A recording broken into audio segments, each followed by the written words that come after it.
दोस्तों, West Bank से Hamas के लिए एक बुरी खबर आ रही है। अब अल्लाह जाने ये खबर कितनी सही है कितनी गलत है, क्योंकि इस खबर को इजराइल डिफेंस फोर्सेस की तरफ से बताया जा रहा है।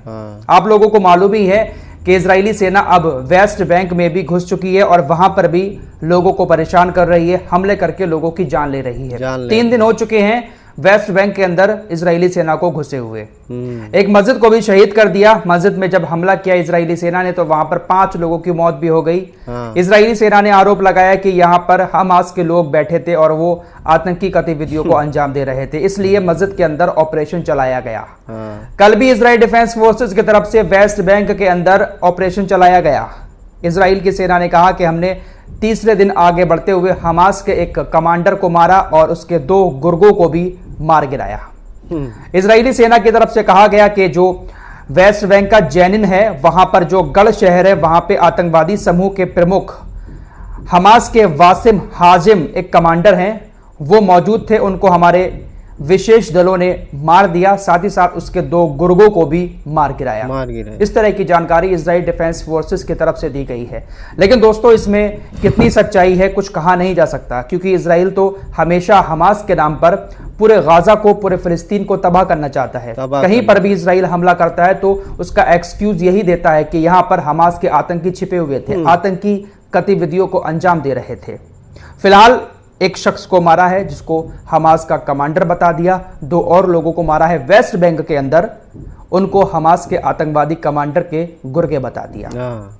दोस्तों, ये कोई बड़ी बात आप लोगों को शायद ना लगती हो कि 3 लोगों को मार दिया, लेकिन बड़ी बात है, क्योंकि वेस्ट बैंक के अंदर इजरायली सेना इस तरह से लोगों को मार रही है। गाजा के अंदर तो चलिए हमास मौजूद है, लेकिन वेस्ट बैंक में हमास कहां से आ गया ये समझ नहीं आ रहा है, क्योंकि एक्टिव जो है हमास वो ज्यादातर गाजा के अंदर ही है। वेस्ट बैंक फिलिस्तीनी अथॉरिटी के अंडर में आता है। यकीनी तौर पर मान सकते हैं कि इजराइल ने जिन लोगों को मारा है वो आम लोग ही होंगे।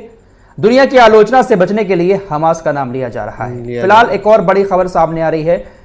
हमास के एक नेता ने इजराइल को फिदायीन हमले की धमकी दी है। दोस्तों, हमास की जो पॉलिटिकल लीडरशिप है उसमें दूसरे नंबर के नेता कहे जाने वाले खालिद मशाल ने इजराइल को आत्मघाती हमले करने की धमकी दी है और बाकायदा ऐलान भी इस बात का कर दिया है। स्काई न्यूज अरेबिया के मुताबिक खालिद मशाल ने तुर्की के इस्तांबुल के अंदर खड़े होकर एक भाषण दिया। एक सभा को संबोधित कर रहे थे, वहां पर उन्होंने भाषण दिया और कहा कि हमें एक बार फिर से आत्मघाती हमलों की तरफ वापस लौटना है। हमास भी ये बात चाहता है कि हम एक बार फिर से आत्मघाती हमलों की तरफ वापस लौटें। आत्मघाती हमले क्या होते हैं? फिदायीन हमले भी इनको कहा जाता है। दरअसल कोई शख्स अपने अंदर बॉम्ब फिट करके ले जाता है और कहीं पर भी जाकर अपने आप को ब्लास्ट कर लेता है, उसको आत्मघाती हमले कहा जाता है। खालिद मशाल ने 31 जुलाई को इस्माइल हानिया की मौत का बदला लेने की भी कसम खाई। उन्होंने कहा कि इजराइल का ही पूरा हाथ है इस्माइल हानिया की मौत में। फिलहाल आत्मघाती हमले करने की धमकी तो हमास की तरफ से इजराइल को दे दी गई है। देखिए, हमास जो मिसाइलें छोड़ता है, जो रॉकेट छोड़ता है, उसको इजराइल कहीं ना कहीं इंटरसेप्ट कर लेता है, लेकिन ये जो आत्मघाती हमले हैं ये इजराइल को बहुत ज्यादा परेशान कर सकते हैं, क्योंकि कोई भी शख्स कहीं पर भी जाकर जब ब्लास्ट होगा तो भाई साहब उसमें नुकसान बहुत ज्यादा होगा इजराइल को, जान का भी और माल का भी, क्योंकि इजराइल के लिए ऐसे लोगों को इंटरसेप्ट कर पाना बहुत मुश्किल हो जाएगा। बहुत मुश्किल।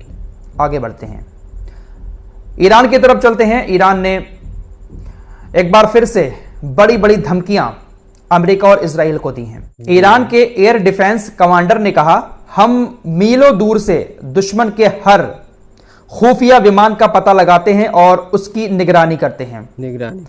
हम इस टाइम दुनिया में सबसे ज्यादा तैयार सशस्त्र बलों में से एक हैं। दुनिया में हमारे लिए बहुत सारे खतरे हैं, उन सभी खतरों को ध्यान में रखते हुए हमने उनसे पहले अपने आप को काफी एडवांस कर लिया है। हम इजराइल पर बहुत करीब से नजर रख रहे हैं। हमारी सेना के पास काफी एडवांस वेपन है, हमारी सेना काफी एडवांस हो चुकी है और इजराइल हमसे कभी मुकाबला नहीं कर सकता।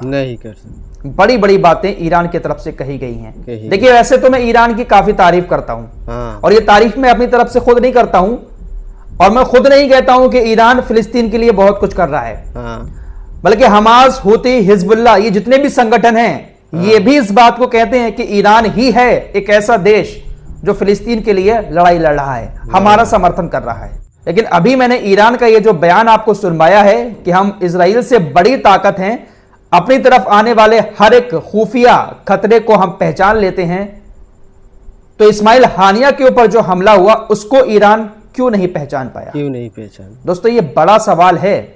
सवाल तो ईरान को चाहने वाले लोग भी इस सवाल का जवाब ढूंढते होंगे। ईरान की राजधानी तेहरान जो सबसे ज्यादा सेंसिटिव इलाका है, सबसे ज्यादा सिक्योरिटी वहां पर रहती है, और जिस गेस्ट हाउस में रुके हुए थे इस्माइल हानिया, चारों तरफ से ईरान के कमांडर वहां पर उसको घेरे हुए रहते हैं, लेकिन इसके बावजूद भी इस्माइल हानिया को मार दिया गया। ईरान की तरफ से इस्माइल हानिया की मौत पर अभी भी पूरा क्लेरिफिकेशन नहीं दिया गया है कि आखिर कैसे मौत हुई, मिसाइल बाहर से आई या पहले से ही बम लगाया हुआ था, क्या हुआ, कुछ नहीं बताया है ईरान। कुछ नहीं। फिलहाल ईरान मिडिल ईस्ट में एक नई ताकत बनकर उभर रहा है, ये बात बिल्कुल सही है।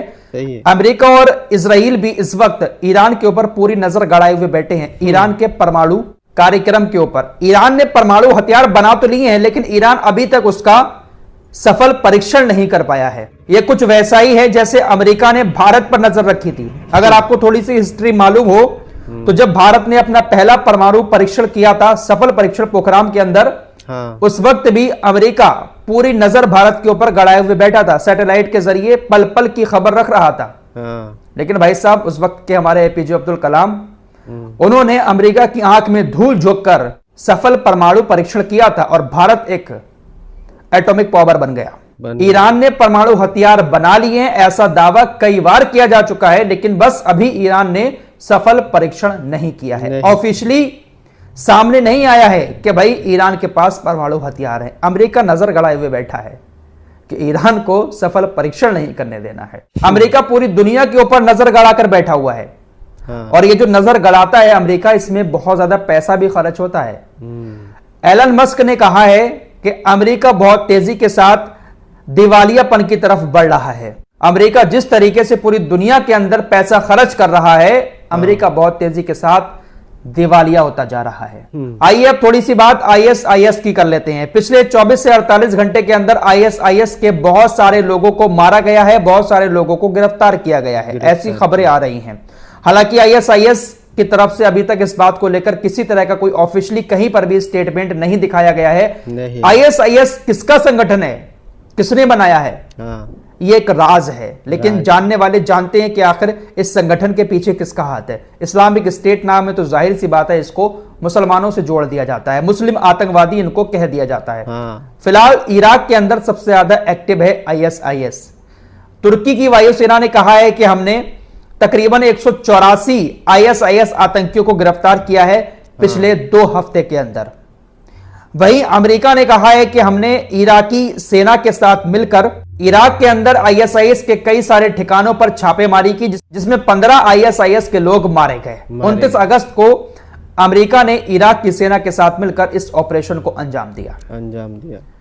कहते तो यही है कि अमेरिका और इजराइल का ही संगठन है, तो फिर ये अमेरिका आईएसआईएस के लोगों को सच में मार रहा है या फिर किसी और को मारकर आईएसआईएस का नाम लिया जा रहा है? बहुत सारी चीजें, बहुत सारा झोल दुनिया में चल रहा है। सच क्या है किसी को कुछ नहीं पता। दुनिया में 2-4 कुछ ऐसी ताकतें हैं जो पूरी दुनिया को गुमराह किए हुए हैं, और जो मिडिल ईस्ट के हुक्मरान हैं वो उन्हीं ताकतों के इशारों पर नाचे जा रहे हैं।